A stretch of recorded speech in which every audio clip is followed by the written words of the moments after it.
আসসালামু আলাইকুম, কেমন আছেন সবাই? আশা করি ভালো আছেন। শোনেন কি বলে এনসিপি নেতারা। তিনি যদি জাহান্নামেও যায়, আমরা তার পিছনে চোখ বন্ধ করে জাহান্নামে চলে যেতে যাই পারবো। হোক, শুনতে পারলেন। আপনারা যদি বিনা হিসাবে জাহান্নামে যেতে চান তাহলে এনসিপি নেতাদের সাথে যোগাযোগ করেন। অনেকের ইমান আমল কতটুক ওর কোনো হিসাব নিকাশ করা হবে না। হিসাব নিকাশ ছাড়াই জাহান্নামে যেতে পারবেন, মৃত্যুর আগে মৃত্যুর পরে একটু পরিচিতি লাভ পাওয়ার জন্য তারা জাহান্নামে যাচ্ছে। আক্তার হোসেনকে পরিচয় করিয়ে দেওয়ার জন্য জাহান্নামে যাচ্ছে।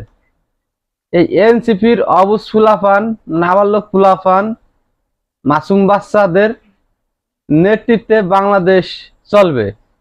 এই এনসিপি নেতাদের কাছে যদি বাংলাদেশকে তুলে দেওয়া হয়, এই বাংলাদেশ কয়েক মিনিটে কারবালার ময়দান হয়ে যাবে। ইয়েজিদ কারবালার ময়দানে যে ঘটনা ঘটাইছিল, এই এনসিপি নেতারা